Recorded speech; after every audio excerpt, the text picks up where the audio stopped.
सो हनुमान जी की दया, सन्यासी बाबा की कृपा से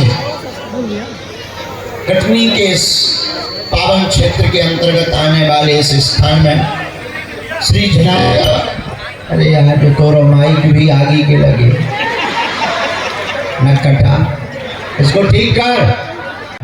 हाँ, झलारिया माता की भगवती की बड़ी कृपा से जो है हमको आने का हनुमान जी की कृपा से सौभाग्य मिला।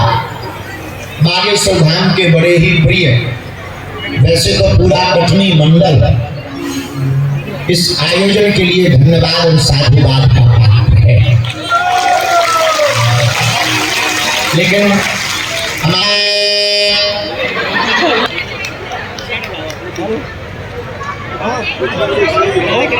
गाड़ी चल गई, अब एरोप्लेन बजा है। वाह, जय हो संतोष बाबू। ठीक है, तो हमारे और कटनी मंडल बागेश्वर धाम का बड़ा अद्भुत है।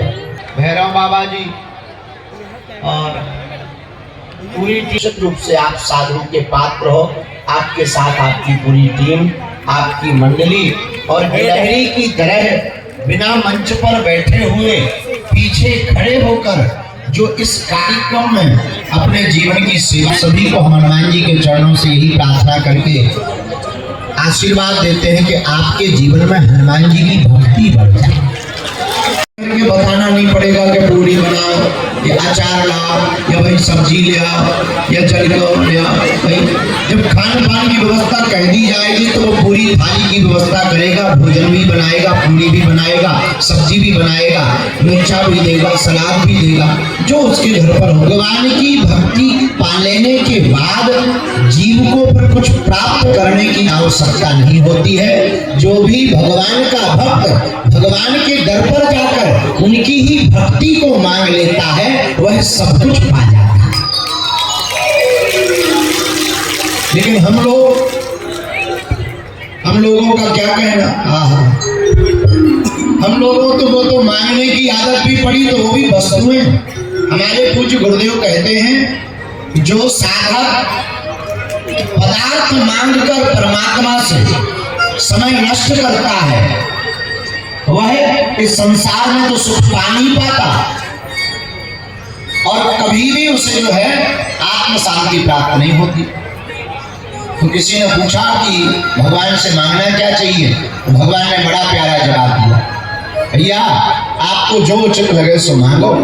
लेकिन तब तक एक महात्मा बोल पड़े, भगवान से पदार्थ को नहीं मांगना चाहिए, परमात्मा से तो परमात्मा को ही मांग लेना चाहिए।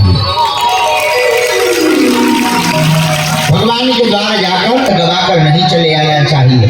अपितु साधक वो है जो भगवान से भगवान को मांग ले। और जो क्यों, देखो दुनिया किसने बनाई, बोलो बोलो, हमें तुम्हें किसने बनाया? मकान भवन गाड़ी बंगला किसने बनवाया? सब कुछ जो भगवान ने बनाया। और हम एटीएम को भी मूर्ख समझते हैं, 2.5 रुपए का दूध चढ़ाएंगे, ओम नमः शिवाय, ओम नमः शिवाय, हे शंकर जी बिटिया को ब्याह हो जाए, ओम नमः शिवाय, ओम नमः शिवाय, गाड़ी लग जाए, मकान बन जाए। बताओ 2.5 रुपया का तुमने पानी मिला करके दूध चढ़ाया और 1.5 करोड़ की लिस्ट पकड़ा दी, 1.5 करोड़ की लिस्ट पकड़ा दी। अब मैं कहते हैं भगवान कृपा नहीं करते। कितनी विचित्र बात है, भगवान कृपा करने ही बैठे हैं, उनका नाम ही है दयालु। वो तो जो उनकी शरण में आता है वो उसको अपने गले से लगा लेते हैं। बोलो सीता। एक बात है, हमारे प्रिय जनों, प्रिय साधकों, हम लोग हैं जीवात्मा। कौन है हम लोग? जीवात्मा। और हनुमान जी कौन है? महात्मा। हम लोग हैं जीवात्मा, हनुमान जी है महात्मा और राम जी है परमात्मा। अच्छा, हनुमान जी महात्मा कैसे हुए? हनुमान चालीसा पढ़ो तो वर्णन आया है, साधु संत के तुम रघुबारी, असुर निकंदन राम दुलारे। रक्षक हैं, राक्षसों के भक्षक हैं। तो हम लोग हैं जीवात्मा, हनुमान जी है महात्मा, राम जी है परमात्मा। अब राम जी कैसे मिलेंगे? इस जीवात्मा को हनुमान जी जैसे महात्मा के चरण पकड़ लेना चाहिए, और जो जीवात्मा हनुमान जी जैसे महात्मा के चरण पकड़ लेता है उसे फिर भगवान के पास जाने की जरूरत नहीं पड़ती, भगवान चलकर उसके द्वार पर आ जाते हैं।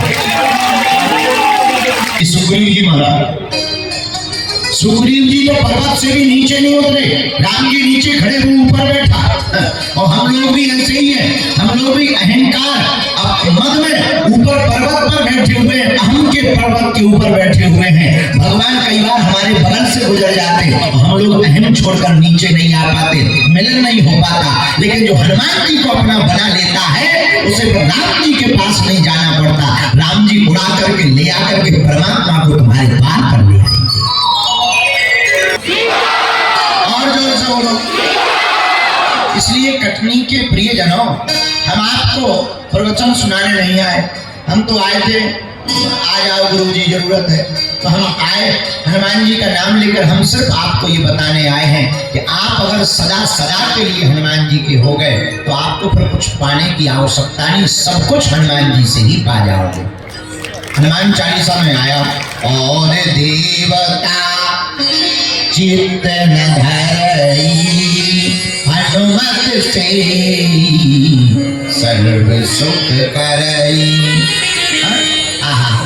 और देवता ध्यान भी नहीं रखते, लेकिन हनुमान जी महाराज सब सुख प्रदान कर देते, सब सुख लहे।